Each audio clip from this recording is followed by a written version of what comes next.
Welcome to the channel KS Sports Decks. Premier League, we saw some exciting games that happened over this weekend. Liverpool bottle it.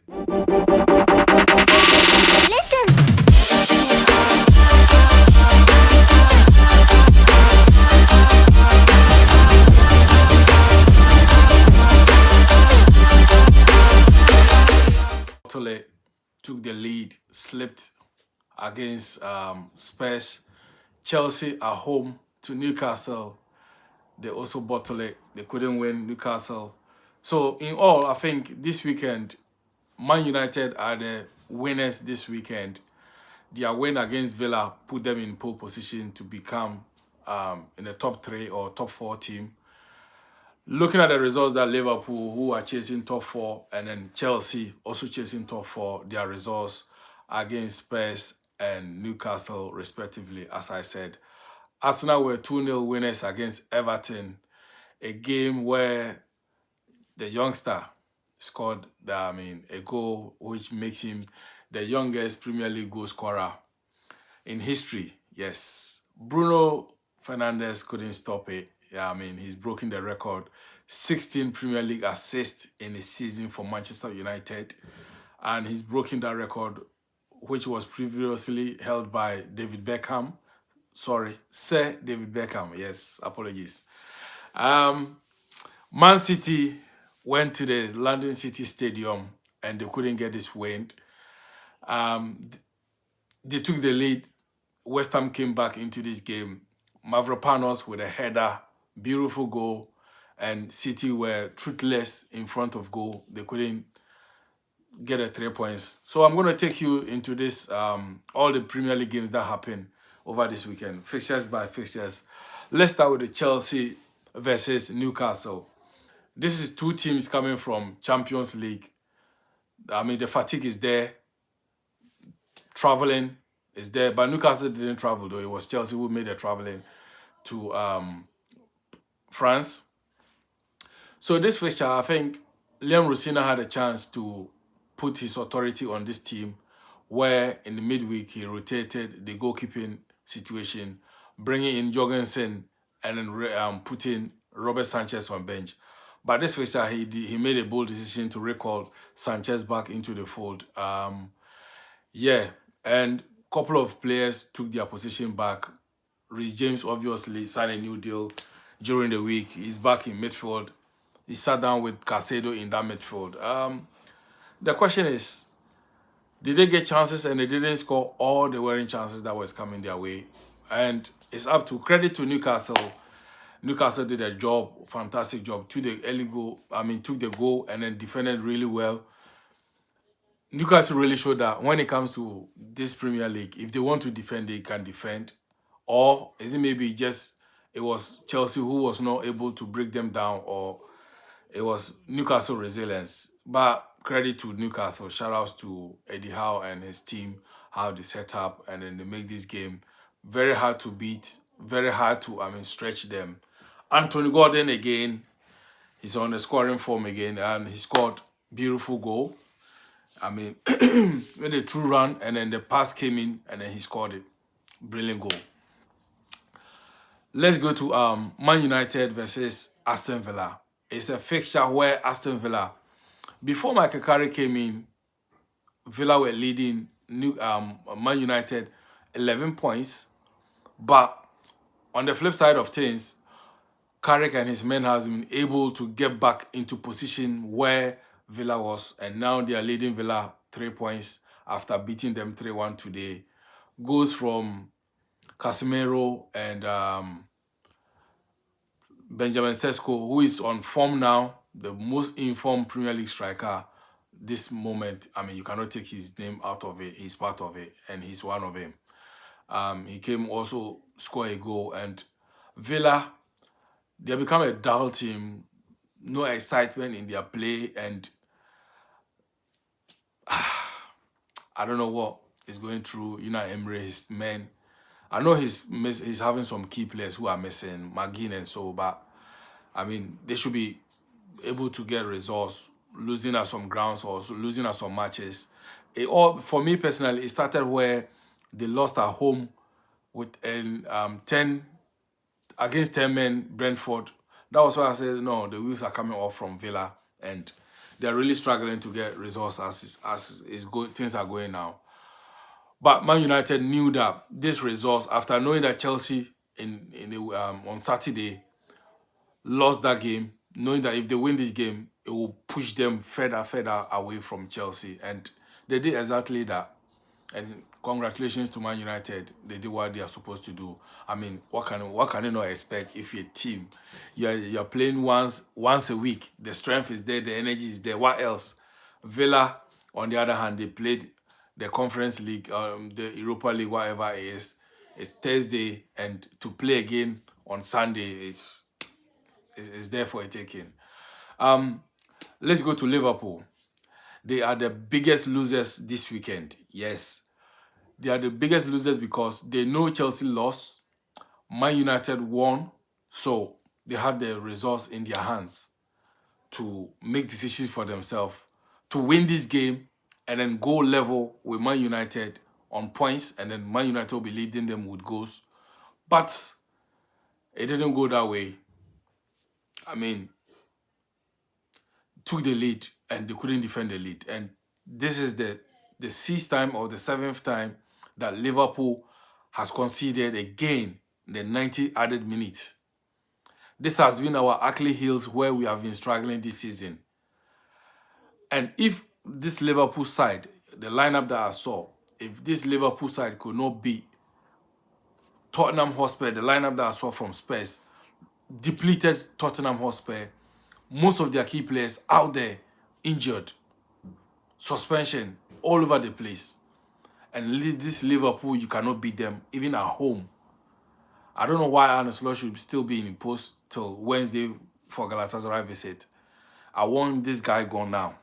He is not a man capable for this job. He cannot handle his own affairs in this situation where he rested Hugo Ekitike, Mo Salah. I mean, Mo Salah, he's been rested for like 5 or 6 games now.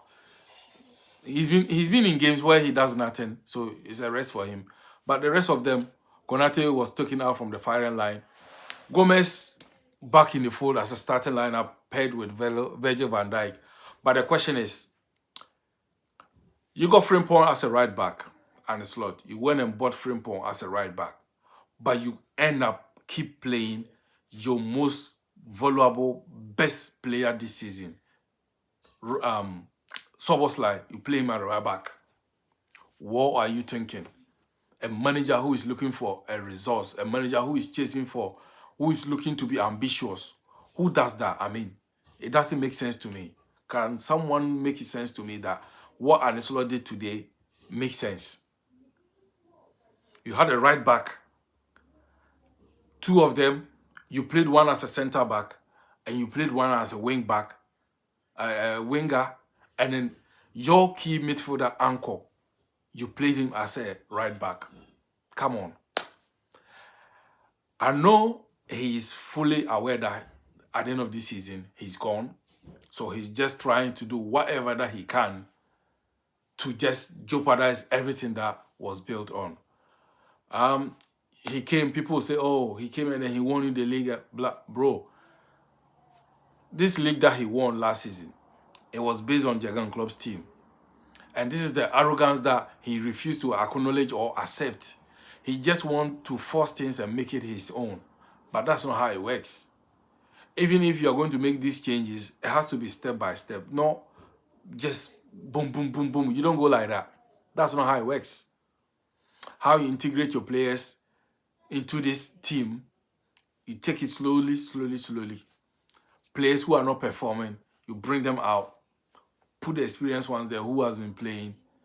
Let them show them or teach them this is how the business is done at Liverpool. But no, this guy said no. I'm gonna play my own way. I'm gonna do my own shit the way I want it. And this is where we are, Liverpool. We're struggling. On Wednesday, I promise you, I'll be surprised if we beat Galatasaray and get qualified. Yes, I'm not gonna lie to you.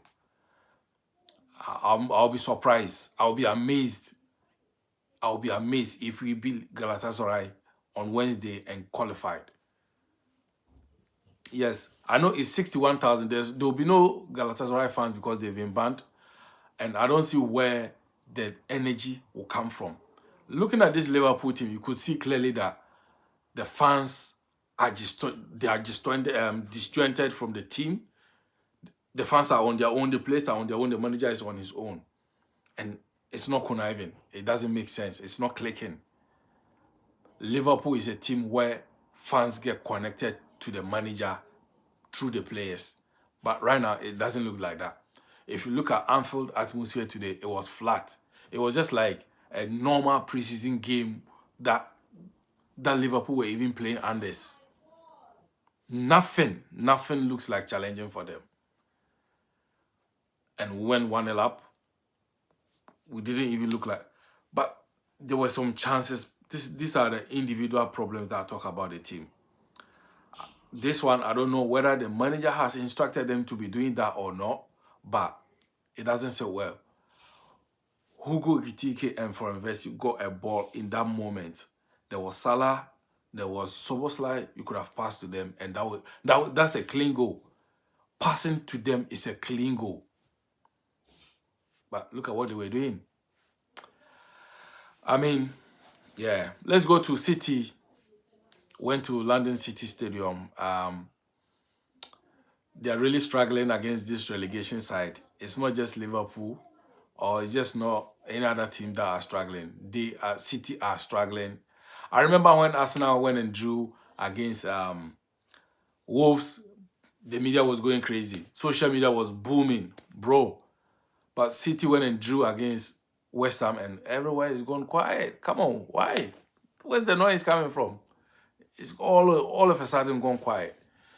Yeah, shout outs to Nuno Espirito Santos, how he set up his team. He set up the way they were supposed to set up. And this is how I expected them to play against Liverpool a few weeks ago, that they were going to make things difficult, trying to get early goal and then take us to second half and then show us can play. But it never went that way because we took that early goal and then that changed the atmosphere and the mood and changed their game plan as well. So credit to him for getting this one right. Though they conceded first, but they still managed to come into the game with the fans and the crowd behind them. Yeah, I mean, some good players turn up. Matthias was balling in midfield there. Matthias Fernandez, yes, that guy is brilliant. He's brilliant. I just don't hope West Ham get relegated, but if West Ham are relegated, these are the key players that they'll be losing. Mavropanos was also decent at the back, made sure that Haaland did not cross the line or his ball doesn't cross the line. I mean, all the that Mami, was it Mami Diouf, oh bro, that defender, Senegalese defender, was top notch. He played really well. Proper left back or proper left wing back. He was very key in this game. He never allowed this guy on the ball. Always on him. Doku, he never give Doku a significant chance. He was always on him, and I mean, it was a game of beautiful game, and credit to them. People are saying, "Oh, bro, today hand the Premier League title to Arsenal. They have won it on a counter." It's simple as that. I want to hear people say, "Oh, City has bottled the league." No, they are not going to say that. Because at a point, City were in the lead. Liverpool bottled it. Liverpool were also in the lead after 4 or 5 games, and that has never been the same again. City came into that fold, took the lead. They were also in the position where they were even leading Arsenal 3 points or 4 points. And here's the case that Arsenal is back in control. But we are not hearing, oh, City has bottled the league. If Arsenal was in that City situation, oh, over everywhere, yeah, it is what it is. Arsenal played really well against Everton. If I say they played really well, not their best of game, but in a tactical way of getting a resource, you know, you can get good results by not playing well. But in this case, what they are supposed to do, they play well not to lose the game. That's how I would say. Yes, it's not like they control the game from first minute to last minute. No, it's a game they could have lost. It's a game they could have lost, but tactically they knew what they were doing. winding up the clock. I mean, there are several ways of winning a game, and that's one of it. And then they won the game. But I mean, shout outs to Max Down, the youngest, 16 years, 71 days, or 73 days. He scored his first ever senior goal. Bro, 16 years, where were you? You said 16 years, where were you? Where were you 16 years? You were twin tonga, you see? Yeah, but I mean, shout outs to them. They were leading 1-0. He created that goal for Victor Gyökeres to score, and then he's the one who started that counter attack, and he ran from his own half to the other. I mean, it was tremendous run, and he scored it.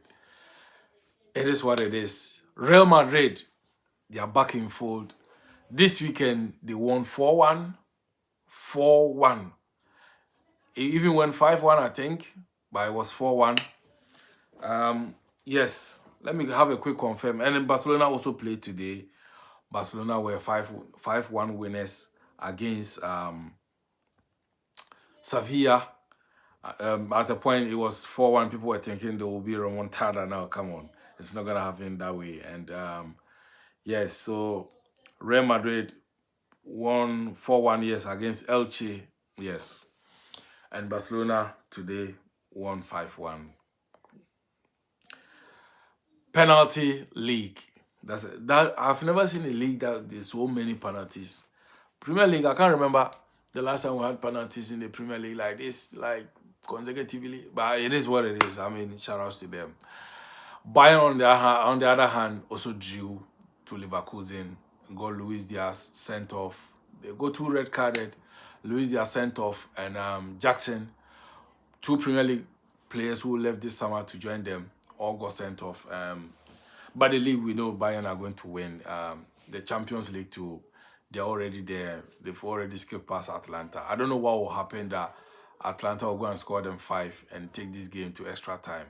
I mean, they're already leading 6-1 on aggregate, so it will be hard for them. Victor Company, the G unit coach, he's been rocking up on the touchline with his swag, with his drip. I mean, showing them that swag, you know. And then his results are reflecting on his dressing. I mean, shout outs to them. So guys, make sure you hit the subscribe button, and happy Sunday, everyone. Put your comment below.